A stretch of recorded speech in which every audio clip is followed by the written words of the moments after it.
우리 하나님 말씀 함께 보도록 하겠습니다. 오늘 우리가 함께 나눌 하나님 말씀은 사사기 15장 1절부터 8절까지 말씀입니다. 사사기 15장 1절부터 8절까지 말씀,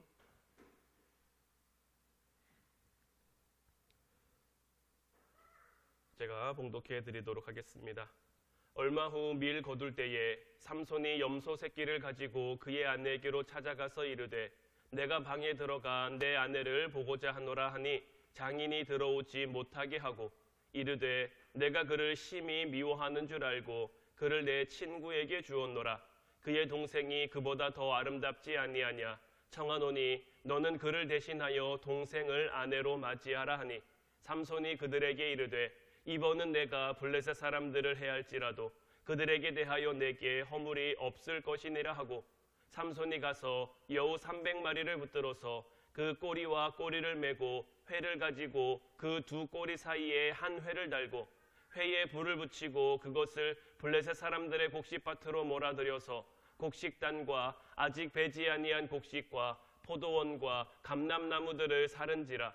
블레셋 사람들이 이르되 누가 이 일을 행하였느냐 하니 사람들이 대답하되 딥나 사람의 사위 삼손이니 장인이 삼손의 아내를 빼앗아 그의 친구에게 준 까닭이라 하였더라.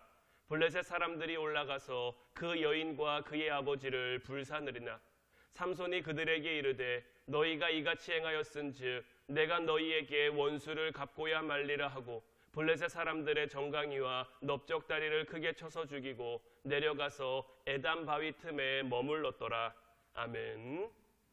오늘 시간에는 거듭난 시각으로 세상을 바라보자는 말씀 제목 가지고 함께 은혜를 나누기를 원합니다. 우리가 겉으로 보기에는 예수님을 믿는 사람과 예수님을 믿지 않는 사람들이 크게 다르지 않죠.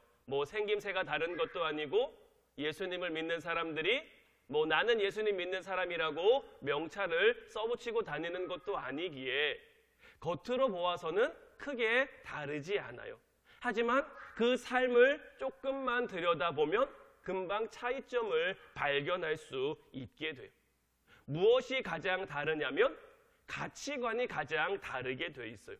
무엇을 중요하게 여기며 살아가느냐 하는 그 눈이 다른 거죠. 우리가 예수님을 믿는다라는 것은 이제 우리가 성경의 시각으로 세상을 바라본다라는 뜻이에요. 예수님이라는 렌즈를 통해서 우리가 세상을 들여다본다라는 의미인 거죠. 그렇기에 우리 그리스도인들은 세상을 보는 눈이 다를 수밖에 없어야 하는 거예요. 마태복음 5장을 보면 팔복의 말씀이 나오죠. 마태복음 5장 1절부터 12절까지 말씀을 우리가 쭉 같이 한번 보면 예수께서 무리를 보시고 산에 올라가 앉으시니 제자들이 나온지라 입을 열어 가르쳐 이르시되 심령이 가난한 자는 복이 있나니 천국이 그들의 것이며 애통하는 자는 복이 있나니 그들이 위로를 받을 것이며 온유한 자는 복이 있나니 그들이 땅을 기업으로 받을 것이며 의에 줄이고 목마른 자는 복이 있나니 그들이 배부를 것이며 긍휼히 여기는 자는 복이 있나니 그들이 긍휼히 여김을 받을 것이며 마음이 청결한 자는 복이 있나니 그들이 하나님을 볼 것이며 화평하게 하는 자는 복이 있나니 그들이 하나님의 아들이라 일컬음을 받을 것이요 의를 위하여 박해를 받는 자는 복이 있나니 천국이 그들의 것임이라. 나로 말미암아 너희를 욕하고 박해하고 거짓으로 너희를 거슬러 모든 악한 말을 할 때에는 너희에게 복이 있나니 기뻐하고 즐거워하라. 하늘에서 너희의 상이 큼이라. 너희 전에 있던 선지자들도 이같이 박해하였느니라. 예수님께서 산상수훈의 말씀이죠. 산 위에서 말씀을 가르치시면서 가장 먼저 선포한 말씀이 바로 이 팔복의 말씀인데 우리 주님께서는 어떤 사람을 가리켜 복이 있다고 말씀하십니까? 심령이 가난한 사람, 애통하는 사람, 의를 위해 핍박받는 사람, 이런 사람들이 복이 있다고 하는데 정말 이런 사람들이 복이 있는 것처럼 여러분들 여겨지십니까? 정말 이런 사람들이 복이 있는 것처럼 여러분들 느껴지십니까? 우리가 세상의 기준과 어떤 세상의 그런 가치관을 가지고 바라보면 이 팔복의 말씀은 절대 복이라고 말할 수 없는 그러한 말씀들이에요. 누가 가난하고 싶겠습니까? 누가 애통하고 싶겠습니까? 누가 너희를 욕하고 박해하고 거짓으로 너희를 거슬러 모든 악한 말을 하면 그것이 우리에게 복이 있다고 생각할 수 있겠습니까?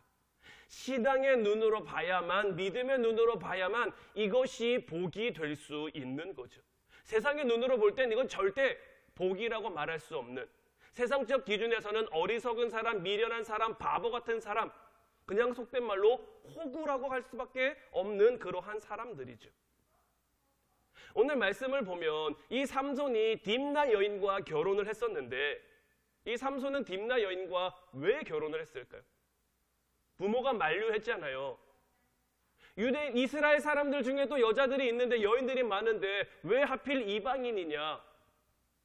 삼손이 이방인임에도 불구하고 그 딥나 여인과 결혼한 이유 어디에 있을까요? 그가 하나님을 잘 믿어서였을까요? 그의 성품이 대단히 고와서였을까요? 성경 속에 그 이유에 대해서 나와 있지는 않지만 삼손의 지금 모습을 살펴보면 그냥 삼손은 그 여자를 보고 끌려서, 그 여자가 예뻐서, 그 여자에게 어떤 외적인 매력을 느껴서 결혼을 결심한 걸 거예요. 그리고 부모가 만류하는데도 불구하고 그 결혼을 밀어붙이는 거죠. 그런데 어떨까요? 결혼이라는 것이 그냥 쉽게 이루어질 수 있는 게 아니죠. 서로 다른 삶을 살아오던 사람들이 서로 만나서 가정을 꾸리는데, 서로 많이 사랑하고 결혼을 해도 때로는 다툴 때도 생기고 때로는 서로가 미울 때도 생기는데, 이 삼손의 결혼, 시작부터 순탄하고 싶어도 순탄할 수가 없는 그러한 결혼인 거죠. 삼손이 딥나 여인과 결혼했고 피로연부터 그 소론이 일어나게 되는데, 우리가 어제 말씀을 봤습니다마는 삼손이 수수께끼를 냈죠. 그런데 아무도 그 수수께끼를 맞출 수 없는 그러한 거였죠. 수수께끼를 풀지 못한 이 블레셋 사람들은 자기들만의 방식으로 문제를 풀어가는 거예요. 우리가 봤을 때는 그 사람들이 치사하게 여자를 협박해서, 여자를 위협해서 문제의 답을 알아냈다고 생각할 수도 있지만, 이게 그들의 방법이에요. 그들에게는 굉장히 익숙한 것이고 그들에게는 굉장히 자연스러운 거란 말이에요. 위협을 느낀 여인은 눈물로 삼손에게 호소했고, 삼손은 이 여인 눈물에 속아서 문제의 정답을 알려주고 마는 거죠. 이것이 굉장히 우매한 행동이었어요. 삼손은 자기가 잘못해서 그 내기에 져놓고 있는 그대로 화를 내놓고 그 집을 나와버립니다. 그런데 그 일 이후에 어떤 일이 벌어집니까? 어제 말씀의 끝이 뭐였냐면 사사기 14장 20절 말씀을 보면 삼손의 아내는 삼손의 친구였던 그의 친구에게 준 바 되었더라. 이 딥나 여인의 아버지는 삼손이 화를 내고 가버리자 그 딸을 삼손 친구에게 줘버리는 거예요. 상식적으로 참 말이 안 되는 일이죠. 요즘 막장 드라마 하는데, 막장 드라마에서도 아직 나온 적이 없는 것 같은, 정말 막장 같은 일이 일어나고 만 거죠. 그런데 우리가 여기서 뭘 알 수 있습니까? 이 삼손의 장인인 딥나 여인의 아버지가 가지고 있는 결혼에 대한 생각을 알 수가 있는 거예요. 이 딥나 여인의 아버지는 결혼이란 거에 대해서 심각하게 여기지 않는 거죠. 한 남자와 한 여자가 서로 가정을 이루는, 하나님 앞에 언약을 맺는 귀중한 의식으로 결혼을 생각하지 않는 거죠. 그냥 눈 맞으면 살 수도 있고 수틀리면 헤어질 수도 있고 그런 수준으로 결혼을 이해하고 있는 것이고, 이것이 블레셋 사람들의 결혼에 대한 이해이고 결혼에 대한 방법인 거예요. 반면에 삼손은 그렇지 않죠. 비록 그가 이방 여인과 결혼을 했고, 비록 그가 화가 나서 그 집을 나오긴 했지만 그의 마음 안에는 그래도 말씀에 대한 기준이 요만큼 남아 있었거든요.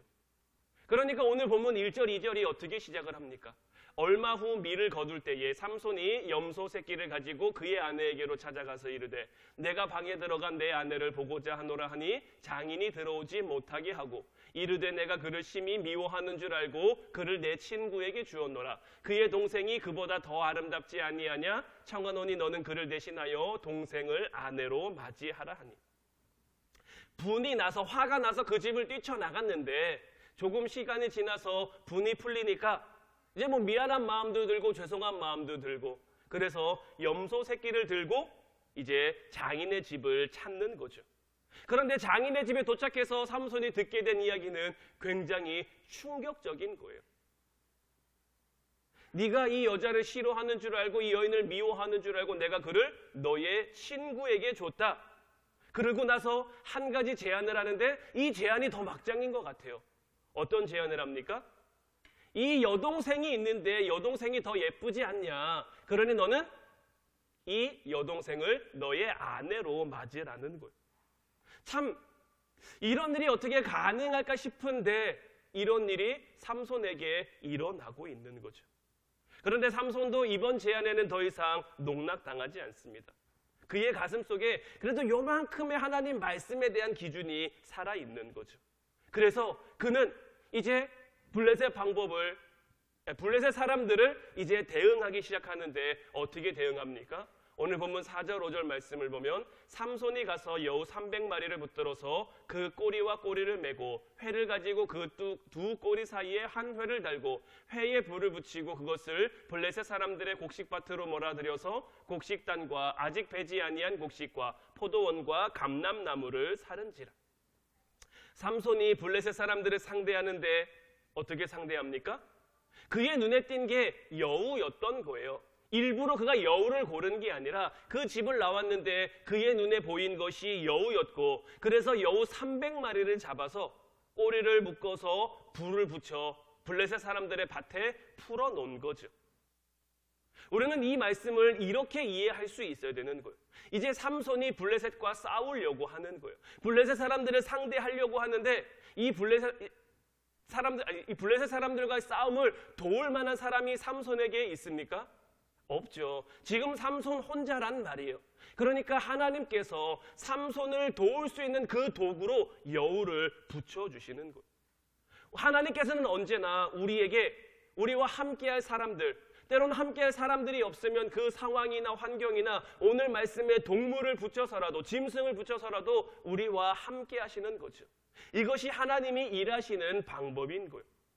하나님이 애굽에서 이스라엘 백성들을 출애굽시키실 때 애굽에 10가지 재앙을 내리셨단 말이에요. 하나님은 왜 애굽에 10가지 재앙을 내리셨을까요? 물론 그 10가지 재앙이 각각 의미하는 바가 있습니다. 물론 의미하는 바가 있지만 모세가 아론과 함께 바로왕 앞에 서는데 지금 모세와 아론을 도울 만한 사람이 있습니까? 그 애굽 땅에 사는 사람들 가운데 하나님의 말씀을 믿고 모세와 함께 바로 앞에 설 수 있는 사람이 있겠습니까? 없단 말이죠. 없으니까 하나님께서는 갖가지 상황과 환경과 여러 가지 동물과 곤충들을 통해서 모세를 돕고 계신 거예요. 애굽에 내려진 10가지 재앙이 뭡니까? 나일강이 피로 변하는 그 재앙, 두 번째는 개구리 재앙, 이재앙, 파리 재앙, 가축이 죽는 재앙, 악성 종양, 우박, 메뚜기, 흑암, 장자의 죽음, 이 10가지 재앙인데 사람이 사용된 재앙이 있습니까? 사람이 쓰인 재앙이 있습니까? 하나도 없어요. 하나님께서는 모세의 손을 통해 이 10가지 재앙이 일어나게 했고 이것이 하나님이 일하시는 방법이고 이것이 모세를 돕는 하나님의 손길이었어요. 때로는 우리 일해야 되는데 사람이 없어서 뭐가 부족해서 뭐가 없어서 이렇게 말하기도 합니다. 하지만 하나님께서 우리를 통해 그것을 하시고자 하면 사람이 없는 것도 뭐 물질이 없는 것도 뭐 자원이 없는 것도 아무런 이유와 핑계가 될 수 없는 거예요. 하나님이 하시고자 하면 하나님이 우리를 통해 이루시고자 하면 하나님이 어떻게 해서든지 그것을 이룰 수 있도록 우리의 손을 도우시고 우리의 손에 할 수 있게끔 붙여주시는 거예요. 많은 사람이 고난의 유익에 대해서 말을 합니다. 왜 고난이 유익할까요? 우리는 고난당할 때 우리의 판단이 얼마나 어리석었는지를 알게 되는 거예요. 사모님. 우리는 고난당할 때 우리의 판단, 우리의 생각이 얼마나 짧은지를 깨닫게 되는데 어제도 말씀드렸습니다마는 우리가 고난당할 때 우리를 참 아프게 하는 게 2가지인 거예요. 첫 번째는 고난 자체가 주는 아픔이죠. 고난을 좋아할 만한 사람, 고난을 즐길 만한 사람은 없어요. 왜냐하면 고난은 고난 자체로 힘들고 아파요. 그런데 이 고난 자체도 아프지만 이보다 더 아픈 건 뭡니까? 고난 가운데 나를 도와줄 거라고 생각한 사람, 나와 함께 할 거라고 여겼던 그 사람이 나를 배신하는 거, 나와 함께 하지 않는 거, 이건 참 고난보다 더 아프고 우리를 서글프게 하는 거죠. 그 배신감의 무게, 우리가 고난당할 때 많이 아픈 것은 고난의 무게와 이 배신감의 무게가 합쳐지기 때문에 고난이 우리를 참 힘들고 깔아지게 하는 거예요. 하지만 이런 고난 중에라도 우리가 주님께 부르짖으면 주님은 우리를 도와주시죠. 주님은 우리를 함께 해주시죠. 그런데 그 주님의 도우심이 어떻게 옵니까? 우리가 생각한 대로 오는 경우는 그리 많지 않은 것 같아요. 내가 생각한 대로 우리 주님이 딱딱딱딱딱딱 이렇게 이루어 주실 거야 라고 생각하지만 그렇게 이루어지는 것이 아니라 정말 예상치 못한 방법으로, 예상치 못한 상황으로, 정말 생각하지 못한 그 사람들을 통해서 하나님은 우리를 도우시고 이끌어 가실 때가 많다라는 거예요. 그래서 우리는 이런 상황들 가운데 내가 생각한 것보다 하나님의 생각이, 내가 계획한 것보다, 내가 뜻한 것보다 하나님의 뜻과 계획이 훨씬 더 옳고 훨씬 더 크구나라는 것을 깨닫게 되는 거죠. 그래서 고난이 우리에게 유익이 될 수 있는 거예요. 사도행전 23장을 보면 사도 바울을 죽이려는 음모가 생겨요. 사두개인과 바리새인들 사이에 사실 언쟁이 생겼는데 부활과 천사에 대해서, 사두개인들은 부활도 없고 천사도 없다인 거고 바리새인들은 부활도 있고 천사도 있다인 건데 이걸로 언쟁하는 사이에 바울이 끼어들게 된 것이고, 바울이 여기 끼어들었는데 갑자기 이 이야기가 변질돼서 우리가 꼭 사도 바울을 죽이고 말 것이다라는 그런 음모로 변해버리고 만 거예요. 그런데 하나님께서 이 사도 바울을 죽이고자 하는 이 음모 가운데서 어떻게 건져내느냐?